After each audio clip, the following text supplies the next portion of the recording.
ओम शांति। 5 अगस्त 2025 आज की साकार मुरली रंगीन बड़े बड़े अक्षरों में पढ़ें, सुने और मंथन करें। हम प्रतिदिन प्रातः 4 बजे, 6 बजे, शाम को 2025 आज की साकार मुरली शाम को 4 बजे, 8 बजे 4 बार मुरली मंथन करते। आप सभी भी इस मुरली मंथन में साथी व सहयोगी बन सकते हैं, जिसके लिए इसी वीडियो के डिस्क्रिप्शन बॉक्स में लिंक दिया हुआ है। गूगल मीट का, यूट्यूब लाइव का, दोनों लिंक में से जिस भी लिंक पर आप जुड़ना चाहें आप जुड़ सकते हैं। ये लिंक चारों समय के लिए रोजाना के लिए एक ही रहते हैं। यदि आपको जुड़ने में कोई कठिनाई आ रही है तो आप सामने इसी वीडियो में जो आप देख रहे हैं, नीचे चलती हुई लाइन में व्हाट्सएप नंबर दिखाई दे रहा है, उस पर मैसेज करके पुनः आप लिंक मंगा सकते हैं, प्रश्न पूछ सकते हैं, अपना कोई सुझाव भी दे सकते हैं।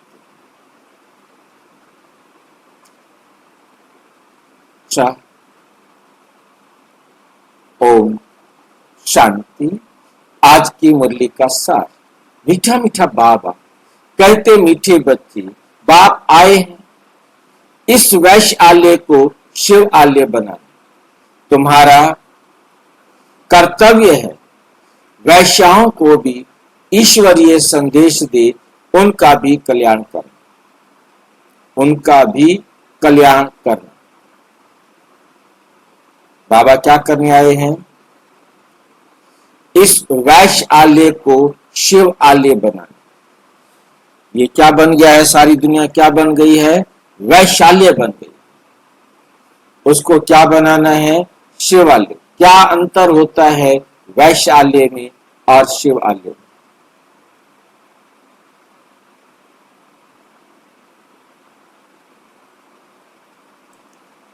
शिवालय में और वैश्यालय में क्या अंतर होता है? कौन बताएगा?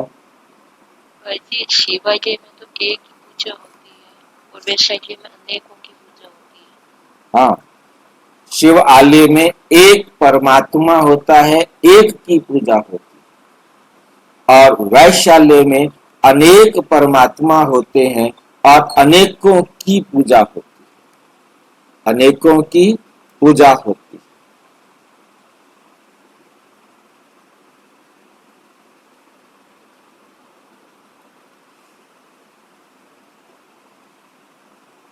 तो इसमें आगे शब्द दिया है, वैश्याओं को भी ईश्वरीय संदेश दे, उनका भी कल्याण करे। क्योंकि वैश्याएं जिनके अनेक पति हैं, उनको भी जो अनेक देवी देवताओं की पूजा करते हैं वो भी वैश्या हैं। जिनके अनेक जिन्होंने वैश्यावृत्ति को अपनाया हुआ है दुनिया में, उनको भी बाबा कहते उनका भी कल्याण करें, क्योंकि वो भी तो उसी बाप के बच्चे हैं, वो भी तो उसी घर से आए हैं, वे भी उसी घर में जाना है। तो ये सारा जो आज संबंध है हमारे आज इतने विकृत हो गए हैं, उन सब संबंधों को श्रेष्ठ बनाने के लिए बाबा हमें समझाते, बच्चे सर्व का कल्याण करना, कोई भी ऐसा नहीं जिसका हमें कल्याण नहीं करना। प्रश्न, कौन से बच्चे अपना बहुत बड़ा नुकसान करते? अपना बहुत बड़ा नुकसान करते हैं।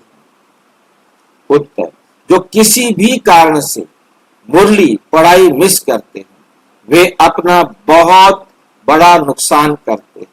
कई बच्चे तो आपस में रूठ जाने के कारण क्लास में ही नहीं आते, कोई ना कोई बहाना बनाकर घर में ही सो जाते। इससे वे अपना ही नुकसान करते, इससे वे अपना ही नुकसान करते हैं। क्योंकि बाबा तो रोज कोई ना कोई नई युक्तियां बताते रहते हैं। एक दिन भी क्लास मिस की और उस दिन की जो युक्तियां बाबा ने बताई वो उसकी क्या हो गई? मिस हो गई। वो उसे कौन बताएगा? या तो वो इतना समझदार हो कि वो दोबारा जो है मुरली पढ़े, और यदि वो दोबारा मुरली नहीं पढ़ता है उसे कौन बताएगा? उसे कोई भी नहीं बताएगा।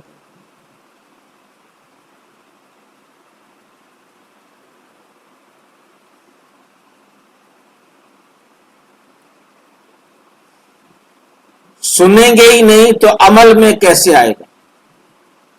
जब तक ज्ञान को सुनेंगे नहीं तो अमल में कैसे लाएंगे?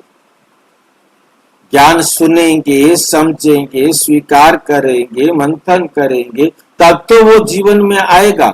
जब तक सुनेंगे नहीं, मंथन करेंगे नहीं, तो जीवन में आने वाला नहीं है। ओम शांति। मीठे मीठे रूहानी बच्चे ये तो जानते हैं कि अभी हम विश्व का मालिक बन रहे हैं, विश्व का मालिक बनने के लिए पुरुषार्थ कर रहे हैं। बल माया भी भुला देती है, कोई कोई को तो सारा दिन भुला देती, सारा दिन याद करने का मौका ही नहीं मिलता। क्यों नहीं मिलता? क्योंकि उसके इतने सारे पति हैं, बस पूछो। 1 घंटा वहां, 2 घंटा वहां, 3 घंटा वहां, 4 घंटा वहां, 5 घंटा वहां, 1 घंटा, आधा घंटा, पता नहीं क्या क्या क्या क्या कितने लोगों के साथ अपने रिश्ते जोड़ रखे हैं। इतनी बुद्धि को फैला रखा है, उसको भी मिलना है, उसको भी मिलना है, उसको भी मिलना है।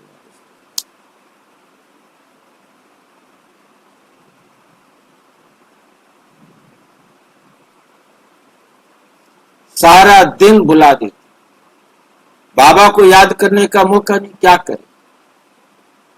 इतना बिजनेस फैला हुआ है, इतना काम फैला हुआ है, इतना सब, कितने लोगों से मिलना है, कहाँ जाना है, कहाँ क्या क्या समस्या है, उन सब की समस्याओं का समाधान कभी याद ही नहीं करते जो खुशी भी हो। क्योंकि बाबा को याद करे तो खुशी हो, बाबा को याद करने से खुशी कैसे मिल जाती है? चाय पिलाता नहीं, रोटी खिलाता नहीं, कोई अच्छी चीज देता नहीं, याद करने से खुशी कैसे मिलती है? अभी बाबा को याद करने से खुशी कैसे मिलती है?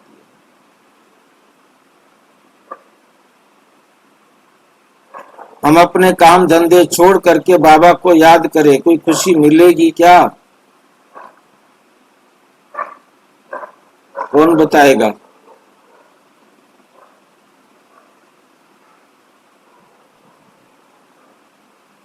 हम अपना बिजनेस छोड़ के, काम धंधा छोड़ करके बाबा को याद करें, खुशी मिलेगी तो कैसे मिलेगी? कौन बताएगा?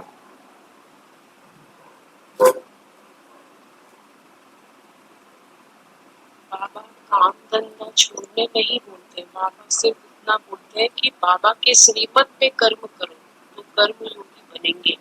और बाबा के श्रीमत पे जब हम कर्म करते हैं तो हमसे कोई भूल नहीं होती है और खुशी तो मिलती ही है। जो हमारे हर कर्म श्रेष्ठ होते बनते जाते हैं। भूल ना होने से खुशी मिलती है?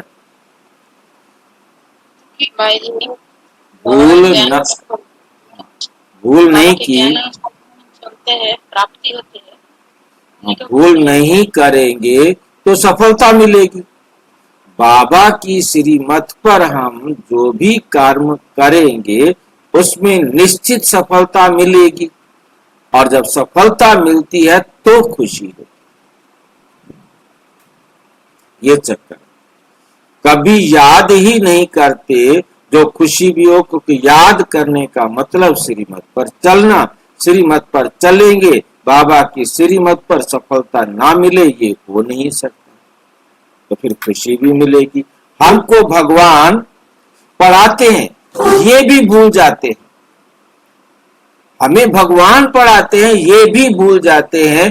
भूलने के कारण, भूल जाने के कारण फिर कोई सर्विस नहीं कर सकते। रात को बाबा ने समझाया, अधम ते अधम जो वैश्याएं हैं उनकी सर्विस करो। अधम ते अधम जो वैश्याएं हैं उनकी सर्विस करनी चाहिए। वैश्याओं के लिए तुम ऐलान करो कि तुम बाप के इस ज्ञान को धारण करने से स्वर्ग के विश्व की महारानी बन सकती है। साहूकार लोग नहीं बन सकते। जो जानते हैं, पढ़े लिखे हैं, वे प्रबंध करेंगे। ये प्रबंध करो कि वैश्याओं को कैसे जाकर ज्ञान दिया जाए। जो पढ़े लिखे हैं, जो समझदार हैं, वो क्या करें? प्रबंध करेंगे उन्हों को ज्ञान देने का। तो बेचारी बहुत खुश होंगी, क्योंकि वे भी अबलाएं हैं। उनको तुम समझा सकते हो। युक्तियां तो बहुत है, बाप समझाते रहते हैं। बोलो, तुम ही ऊंचते ऊंच, नीचते नीच। तुम ही ऊंचते ऊंच, नीचते नीच बनी हो। तुम ऊंचते ऊंच थी, अब तुम नीचते नीच बनी हो। तुम्हारे नाम से ही भारत वैश्यालय बना है। फिर तुम शिव शक्तियां बनेंगे तो शिव आलय में जा सकती है। ये पुरुषार्थ करने से तुम अभी पैसे के लिए कितना गंदा काम करती हो, अब ये छोड़ो। ऐसा समझाने से वे बहुत खुश होंगे। तुमको कोई रोक नहीं सकते। ये तो अच्छी बात है ना। गरीबों का है ही भगवान। पैसे के कारण बहुत गंदा काम करती। उन्हों को ऐसा धंधा चलता है। अभी बच्चे कहते हैं हम युक्तियां निकालेंगे, सर्विस वृद्धि को कैसे पाए। कोई बच्चे कोई ना कोई बात में रूठ भी पड़ते हैं। बच्चे कोई ना कोई बात में रूठ भी पड़ते हैं, पढ़ाई भी छोड़ देते हैं। ये नहीं समझते कि हम नहीं पढ़ेंगे तो अपना ही नुकसान करेंगे। रूठ कर बैठ जाते, घर बैठ जाते। फलानी ने ये कहा इसलिए हम नहीं आते। हफ्ते में एक बार मुश्किल आते हैं। बाबा तो मुरलियों में कभी क्या राय देते हैं। मुरली सुनना तो चाहिए ना। क्लास में जब आएंगे तो सुनेंगे। ऐसे बहुत है। कारणे आकारणे मतलब किसी के साथ तो कारण बन जाता है, किसी के साथ कोई कारण नहीं है। आकारणे बिना किसी कारण के बहाना बनाकर सो जाएगी। कोई कारण नहीं, चलो बीमार है नहीं आ पाया, या घर में कोई नहीं है, कोई भी मजबूरी हो सकती है जिसके कारण वो क्लास में ना आ पाए, परंतु बिना कारण के सो जाते। अच्छा, आज नहीं आते जाते, अरे बाबा ऐसी अच्छी अच्छी पॉइंट सुनाते हैं, सर्विस करेंगे तो उच्च पद भी पाएंगे। ये तो है पढ़ाई। बनारस हिंदू यूनिवर्सिटी आदि में शास्त्र बहुत पढ़ते हैं। दूसरा कोई धंधा नहीं होगा तो बस शास्त्र कंठ कर सत्संग शुरू कर देते हैं।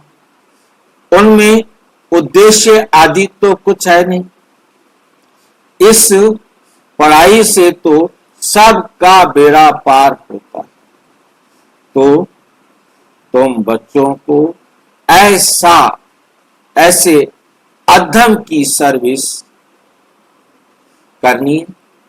साहूकार लोग जब देखेंगे यहाँ ऐसे ऐसे आते हैं तो उनको आने की दिल नहीं होती। देह अभिमान है ना, उनको लज्जा आएगी। अच्छा, तो उनका एक अलग स्कूल खोलो। वे पढ़ाई तो है पाई पैसे की, शरीर निर्वाह अर्थ ये तो है 21 जन्मों के लिए। कितनों का कल्याण हो जाएगा। अक्सर करके माताएं भी पूछती हैं कि बाबा घर में गीता पाठशाला खोले। उन्हों को ईश्वरीय सेवा का शौक रहता है। पुरुष लोग तो इधर उधर क्लब आदि में घूमते रहते हैं। साहूकारों के लिए तो यहाँ ही स्वर्ग है, कितना फैशन आदि करते रहते हैं। लेकिन देवताओं की तो नेचुरल ब्यूटी देखो कैसी है, कितना फर्क है। वैसे यहां तुमको सच सुनाया जाता है तो कितने थोड़े आते हैं, सो भी गरीब उस तरफ झट चले जाते, उस तरफ झट चले जाते। वहां भी श्रृंगार आदि करके जाते हैं। गुरु लोग सगाई भी कराते हैं। यहां किसकी सगाई कराई जाती है तो भी बचाने के लिए, तो भी बचाने के लिए। काम चिता पर चढ़ने से बच जाए, ज्ञान चिता पर बैठ पदम भाग्यशाली बन जाए। माँ बाप को कहते हैं ये बर्बादी का धंधा छोड़ चलो स्वर्ग, तो कहते हैं क्या करें, ये दुनिया वाले हमारे ऊपर बिगड़ेंगे कि कुल का नाम बदनाम करते हैं। शादी ना करना कायदे के बरखिलाफ है। लोक लाज कुल की मर्यादा छोड़ते नहीं है। भक्ति मार्ग में गाते हैं मेरा तो एक दूसरा ना कोई। मीरा की के भी गीत है ना, फीमेल्स में नंबर 1 भक्तिन है मीरा, और मेल्स में नारद गाया हुआ है। नारद की भी कहानी है ना, तुमको कोई नया आदमी कहे कि मैं लक्ष्मी को वर सकता हूं तो बोलो अपने को देखो लायक हो।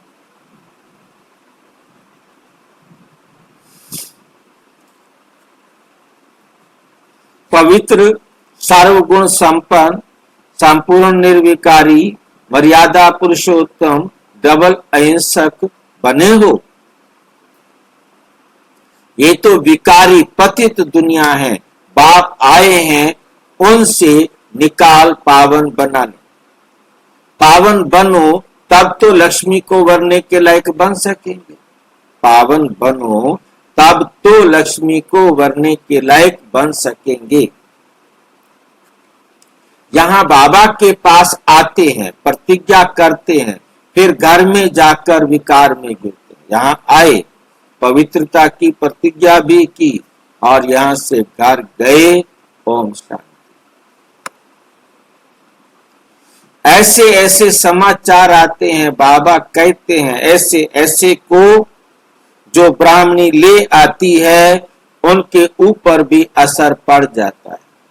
इंद्र सभा की कहानी भी है ना, तो ले आने वाले पर भी दंड पड़ जाता है। बाबा ब्राह्मणियों को हमेशा कहते हैं कच्चे कच्चे को मत ले आओ, तुम्हारी अवस्था भी गिर पड़ेगी, क्योंकि बेकायदे ले आए, बेकायदे ले आए। वास्तव में ब्राह्मणी बनना है बहुत सहज, 10-15 दिन में बन सकती है। 10-15 दिन में ब्राह्मणी बन सकती है। बाबा किसको भी समझाने की बहुत सहज युक्ति बताते हैं। बाबा किसको भी समझाने की बहुत सहज युक्ति बताते हैं। तुम भारतवासी आदि सनातन देवी देवता धर्म के थे, स्वर्गवासी थे, अब नरकवासी हो। फिर स्वर्गवासी बनना, फिर क्या बनेंगे? स्वर्गवासी बनना है। तो ये विकार छोड़ो, सिर्फ बाप को याद करो, तो विकर्म विनाश हो जाए। तो क्या हो जाएंगे? विकर्म विनाश हो जाएं। कितना सहज है, परंतु कोई बिल्कुल समझते नहीं, खुद ही नहीं समझते तो औरों को क्या समझाएंगे। वानप्रस्थ अवस्था में भी मोह की रग जाती नहीं। वानप्रस्थ अवस्था माना, वानप्रस्थ अवस्था क्या होती है भाई? वाणी से परे। हाँ जी, वाणी से परे। अब ये वाणी से परे तो कोई गया ही नहीं है, जाएगा कैसे? वाणी से परे जाएगा तो परम धाम चला जाएगा, मोह किसमें रखेगा? ये कौन सी वानप्रस्थ अवस्था है जिसमें मोह की रग जाती है? ये दुनिया वाली वानप्रस्थ अवस्था है। 4 अवस्थाएं बनाई हुई है। पहला 25 साल, हो जाता है। पहला 25 साल ब्रह्मचर्य, दूसरा 25 साल गृहस्थ आश्रम, तीसरा 25 साल संन्यास और चौथा 25 साल वानप्रस्थ। ये 100 साल की उम्र सामान्य रूप से मानी गई। अब 100 साल की एवरेज नहीं है तो 60-70 की है, 60 की है तो उसमें 15-15 साल। ठीक है, तो इस प्रकार से 1/4 जो मतलब समझते हैं कि लगभग 60 साल से ऊपर हो गए हैं, 75 से ऊपर हो गए हैं, चौथी अवस्था में आ गए हैं। चौथी अवस्था को वानप्रस्थ अवस्था कहते हैं। मतलब 75 साल से ऊपर की उम्र हो गई है या 60 साल से ऊपर की उम्र हो गई है, अब भी उनका मोह है बच्चों में, पति में, पत्नी में, जिसके कारण ये वानप्रस्थ वो वानप्रस्थ नहीं है, ये वानप्रस्थ अवस्था है दुनिया वाली वानप्रस्थ अवस्था। कि तुम सीनियर सिटीजन बन गए हो, अब तुम वानप्रस्थ अवस्था में आ गए हो, तो अब आपकी मोह की रग तो परिवार में नहीं जानी चाहिए ना, क्योंकि मोह तब होता है जब हम उनके लिए कोई गलती करते हैं, वो ऐसा कर्म करते हैं जो मुझे नहीं करना चाहिए, बच्चे के मोह में आकर।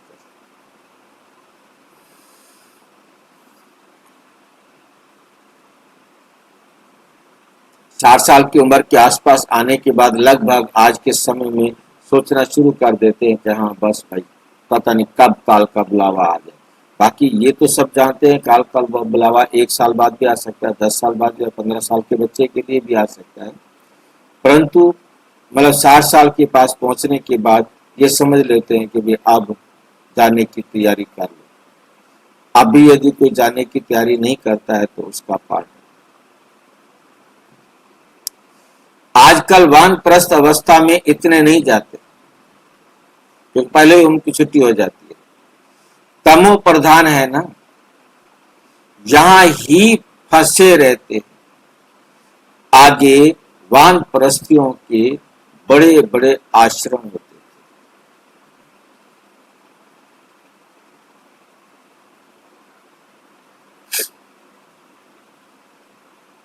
आजकल इतने नहीं है, 80-90 वर्ष के हो जाते हैं तो भी घर को नहीं छोड़ते, समझते ही नहीं कि वाणी से परे जाना है, अब ईश्वर को याद करना है। भगवान कौन है ये सब नहीं जानते, सर्वव्यापी कह देते तो याद किसको करें, ये भी नहीं समझते कि हम पुजारी हैं। बाप तो तुमको पुजारी से पूज्य बनाते हैं, सो भी 21 जन्मों के लिए। इसके लिए पुरुषार्थ तो करना पड़ेगा। बाबा ने समझाया ये पुरानी दुनिया तो खत्म होनी है, अभी हमको जाना है घर। बस यही तात रहे, वहां क्रिमिनल बात होती ही नहीं।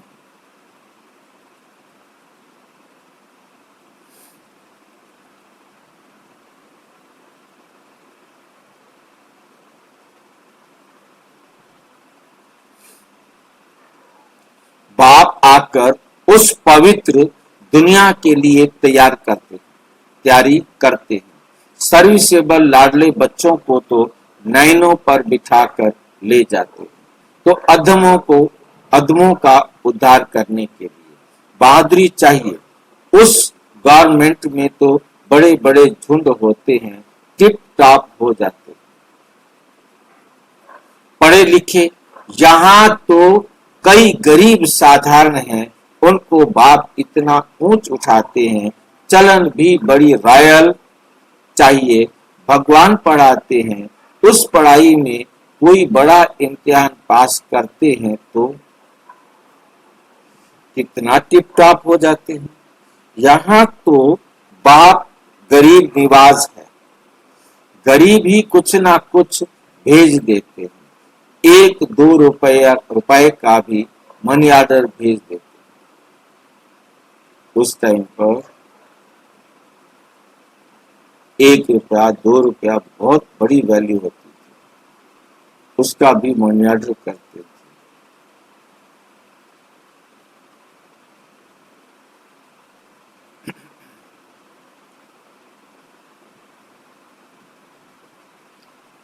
बाप कहते तुम तो महान भाग्यशाली हो, रिटर्न में बहुत मिल जाता है, ये भी कोई नई बात नहीं। साक्षी हो ड्रामा देखते। बाप कहते हैं बच्चे अच्छी रीति पढ़ो, ये ईश्वरीय यज्ञ है, जो चाहे सो लो, लेकिन यहाँ लेंगे तो वहां कम हो जाएगा। यहाँ आप लेंगे तो मिल जाएगा, परंतु यहाँ आप लेंगे तो वहां कम हो जाएगा। स्वर्ग में तो सब कुछ मिलना है। बाबा को तो सर्विस में बड़ी फुर्त बच्चे चाहिए। फुर्त बच्चे माना, फुर्त बच्चे माना चुस्त, एक्टिव, जल्दी जल्दी काम करने वाले, आलसी नहीं।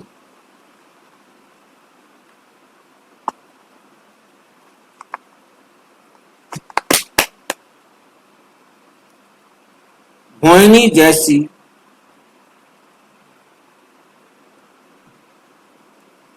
मोहिनी बहन जैसी जिनको सर्विस का उमंग हो, तुम्हारा नाम बहुत बाला हो जाएगा। फिर तुमको बहुत मान देंगे। बाबा सब डायरेक्शन देते रहते हैं। बाबा तो कहते हैं जहां बच्चों को जितना समय मिले याद में रहो। इम्तिहान के दिन नजदीक होते हैं तो एकांत में जाकर पढ़ते। प्राइवेट टीचर भी रखते हैं। हमारे पास टीचर तो बहुत है, सिर्फ पढ़ने का शौक चाहिए। बाप तो बहुत सहज समझाते हैं, सिर्फ अपने को आत्मा निश्चय करो। यहाँ शरीर तो विनाशी है, तुम आत्मा अविनाशी है।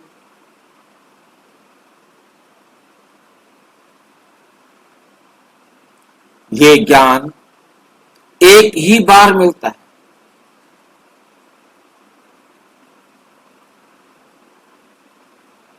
ये ज्ञान एक ही बार मिलता है। फिर सतयुग से लेकर कलयुग अंत तक इसको मिलता ही नहीं। फिर ये ज्ञान कलयुग के अंत तक किसी को मिलता नहीं, तुमको ही मिलता है। हम आत्मा है, ये तो पक्का निश्चय कर लो। बाप से हमको वर्षा मिलता है। बाप की याद से ही विकर्म विनाश होंगे। बस ये अंदर रखते रहें तो भी बहुत कल्याण हो जाए। ये भी अंदर रखते रहें तो भी बहुत कल्याण हो जाए, हो सकता है, परंतु चार्ट रखते ही नहीं है। चार्ट लिखते लिखते फिर थक जाते, चार्ट लिखते लिखते थक जाते। बाबा बहुत सहज कर बतलाते हैं। हम आत्मा तमो सतो प्रधान थी और अब क्या बन गई हैं? अब तमो प्रधान बन गई। हम आत्माएं सतो प्रधान थी, अब तमो प्रधान बनी। अब आप कहते हैं मुझे याद करो तो सतो प्रधान बन जाएंगे। कितना सहज, कितना सहज है, फिर भी भूल जाते हैं। कितने अच्छे बच्चे हैं, कितना सहज है फिर भी भूल जाते हैं। जितना समय बैठो अपने को आत्मा समझो। मैं आत्मा बाबा का बच्चा हूं। बाबा को याद करने से स्वर्ग की बादशाही मिलेगी। बाप को याद करने से आधा कल्प के पाप भस्म हो जाएंगे। कितनी सहज युक्ति बतलाते हैं बाबा हमें, कितनी सहज युक्ति बतलाते हैं। सब बच्चे सुन रहे हैं। ये बाबा खुद भी प्रैक्टिस करते हैं। कौन सा बाबा? ब्रह्मा बाबा। तब तो सिखाते हैं ना, मैं बाबा का रथ हूं। बाबा मुझे सिखलाते, मुझे खिलाते हैं, तुम बच्चे भी ऐसे समझो। शिव बाबा को याद करो, करते रहो तो कितना फायदा हो जाए, परंतु भूल जाते। बहुत सहज है। धंधे में कोई ग्राहक नहीं है तो याद में बैठ जाओ। फिर कोई ग्राहक नहीं आ रहा है थोड़ी देर के लिए, बाबा की श्रीमत का मंथन करना शुरू कर दो। बाबा को याद करना है। बीमारी में भी याद कर सकते हो। बांधेली हो तो वहां बैठे तुम याद करती रहो। नहीं आने देते मत आने दे। आपको समझ मिल गई है, ज्ञान मिल गया है, आप बाबा की श्रीमत पर अपने आप को समझाओ। राइट करना है, रॉन्ग नहीं करना। जो बाबा ने बताया है वो करना है, जिसको बाबा ने मना किया है वो नहीं करना है, बस। तो 10-20 वर्ष वालों से भी ऊंच पद पा सकते। जो 10-20 साल हो गए हैं ज्ञान में चलते हुए, उनसे भी तुम ऊंच पद पा सकती हो। अच्छा, मीठे मीठे सिक्की लदे बच्चों प्रति माता पिता बाप दादा का याद, प्यार और गुड मॉर्निंग। रूहानी बाप की रूहानी बच्चों को नमस्ते। हम रूहानी बच्चों की रूहानी बाप दादा को नमस्ते, नमस्ते, नमस्ते। धारणा के लिए मुख्य सार। नंबर 1, सर्विस में बहुत बहुत फुर्त बनना है। सेवा करने में बस भाग भाग कर सेवा करना है, आलसी नहीं। जितना समय मिले एकांत में बैठ बाप को याद करना। जब भी समय मिले, एकांत में होना मुश्किल है कि आसान है? एकांत का मतलब क्या है? मन मनावा करना भाई। और अच्छी तरह कौन बताएंगे? एक के साथ भगवान शिव बाबा के साथ। एक शिव बाबा की श्रीमत का बैठकर मंथन करना,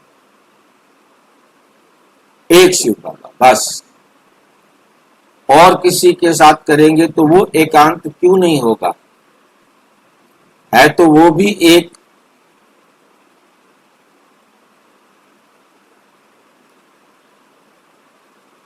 शिव बाबा के साथ बैठो तो एकांत है। आप यदि किसी और आत्मा के साथ बैठो तो एकांत नहीं। क्यों? कि उनकी मत से हमारा कल्याण नहीं होगा। उनकी शिव मत बाबा से के हमारा कल्याण नहीं होना। उनकी मत से हमारा कल्याण नहीं होना है। एक बाबा की श्रीमत है जो कल्याणकारी है, जो सबके लिए एक है। मेरी मत आपके लिए अलग होगी, दूसरे के लिए अलग होगी, तीसरे के लिए अलग होगी, चौथे के लिए अलग होगी, परंतु बाबा की मत सबके लिए एक है। इसलिए इसको एकांत कहेंगे। बाकी भी एक व्यक्ति है, हम उसी की मत को ले रहे हैं, परंतु वो मेरे को अलग मत देगा, दूसरे को अलग मत देगा, तीसरे को अलग मत देगा।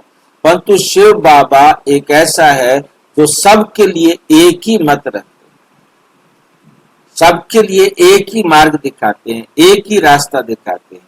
अब उनके शिव बाबा अपने लिए भी उसी रास्ते को फॉलो करते हैं और सबको एक ही रास्ता सिखाते हैं, ताकि एक एक पाठ से, एक प्रकार से सारे एक जैसा। कोई ये ना कहे कि मेरे साथ पास खातरी हुई, मेरे को ये पॉइंट नहीं बताया था। बाप को याद करना है, एकांत में बैठकर पढ़ाई का शौक रखना है, पढ़ाई से रूठना नहीं, कोई बहाना नहीं।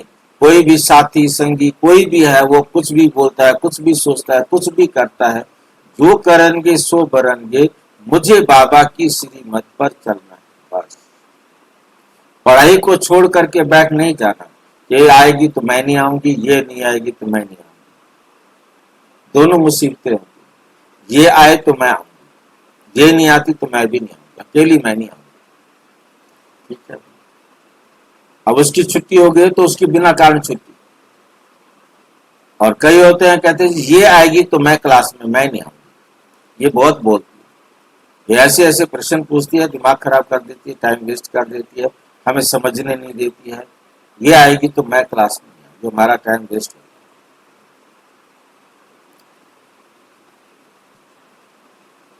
पढ़ाई से रूठना नहीं, कोई बहाना नहीं लगाना, अपनी चलन बहुत रॉयल रखनी है। बस अब घर जाना है, दीदी मन मोहिनी, अब घर जाना है।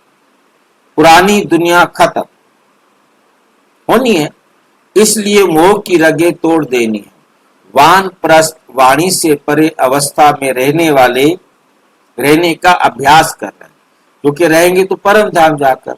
अब ज्यादा से ज्यादा समय आप वाणी से परे अपने आप शांत रहने का प्रयास करो, अभ्यास करो, और अधमों का भी उद्धार करो। अधम कौन है? वैश्य।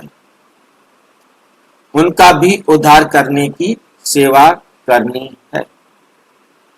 वरदान, श्रेष्ठ वृत्ति द्वारा वृत्तियों को का परिवर्तन करने वाले सदा सिद्धि स्वरूप भाव, सदा सिद्धि स्वरूप भाव। श्रेष्ठ वृत्ति द्वारा वृत्तियों का परिवर्तन करने वाले, हमारी वृत्ति इतनी श्रेष्ठ हो, वृत्तियों का परिवर्तन, जिससे क्या करना है? अपनी श्रेष्ठ वृत्ति के द्वारा संबंध संपर्क में आने वाली आत्माओं की वृत्तियों को बदलने वाली, और बदलने में भी सदा सिद्धि स्वरूप भाव।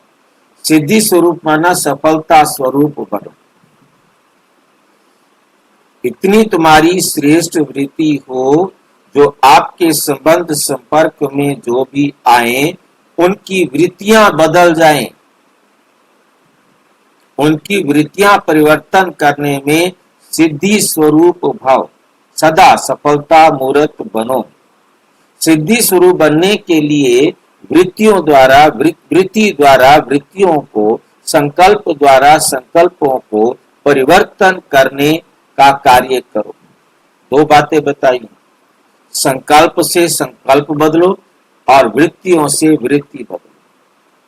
संकल्प से संकल्प बदलने का एग्जाम्पल, जो प्रैक्टिकल एग्जाम्पल दादी जान की,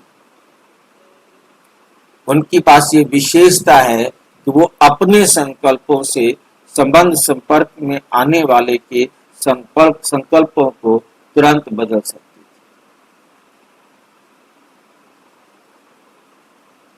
थी। ये विशेषता, ये सिद्धि है।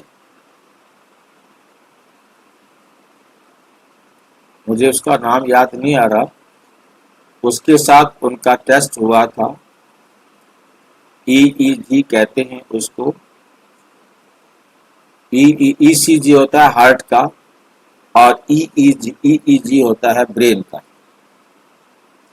मतलब ब्रेन की जो लेंथ वेव्स है, जो तरंगे हैं, उनको, मतलब जो दूसरा था वो था जिसने लोहे पर प्रैक्टिस की थी कि लोहे पर वो संकल्प के द्वारा लोहे को मोड़ सकता था। कितना बड़ा सरिया, मोटा सरिया वो संकल्प से मोड़ सकता था, जिसको आम साधारण कोई व्यक्ति क्या बोलते हैं, हाथों से ना मोड़ सके, किसी साधन से ना मोड़ सके, परंतु वो संकल्प से मोड़ देता था। चलती हुई ट्रेन को संकल्प से रोक देता था, चल नहीं सकती थी। घड़ी को रोक देना, मतलब छोटे छोटे काम से शुरू किया, मतलब उसके साथ जब कंपेयर किया गया उसका, तो दोनों को EEG मशीनें लगाई गई और दोनों को कहा गया कि अब आप संकल्प करो। अब उसने संकल्प करने जैसे भी करने, उसको तो लोहे पर अधिकार है, वो लोहे को कुछ भी कर सकता है। दादी तो, मैं एक छोटा बच्चा, मतलब एक टाइम आया जहां दोनों की EEG इक्वल हो गई। ऐसा समय आ गया कि दोनों की जो वो थी, मतलब EEG, वो एक हो गई। तो दोनों से पूछा गया कि अब आप क्या सोच रहे हो? दादी जानकी ने कहा, मैं सोच रही हूँ कि मैं एक छोटा सा बच्चा हूँ। और उसने भी कहा कि मैं भी सोच रहा हूँ कि मैं एक छोटा सा बच्चा। मतलब जो मेरे संकल्प है वो मेरे साथ वाले के संकल्प।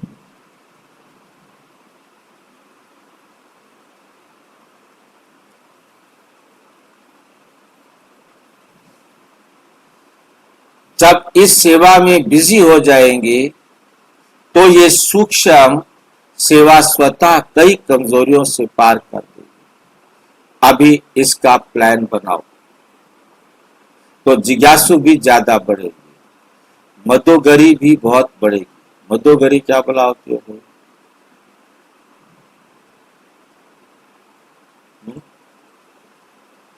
मदोगरी क्या होता है?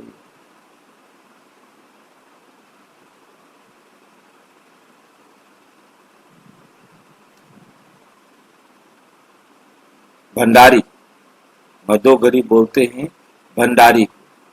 भंडारी में भी पैसा बहुत आएगा। मकान भी अभी लिया, मकान भी मिल जाएगा, सब सिद्धियां सहज हो जाएंगी। ये विधि सिद्धि स्वरूप बना दे। अच्छा,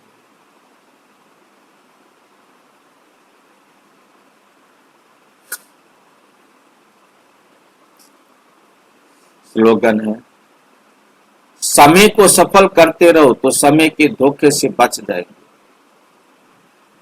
अव्यक्त इशारे, सहज योगी बनना है तो परमात्म प्यार के अनुभवी बनो। बाप का बच्चों से कितना प्यार, जो रोज प्यार का रेस्पॉन्स देने के लिए इतना बड़ा पत्र लिखते, 4 पेज, याद प्यार देते, साथी बन सदा साथ निभाते, तो इस प्यार में अपनी सब कमजोरियों कुर्बान कर।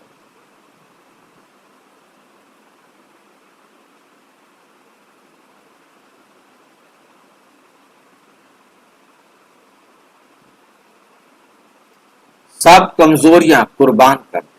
परमात्मा प्यार में ऐसे समाये रहो जो कभी हद का प्रभाव अपनी ओर आकर्षित न करे।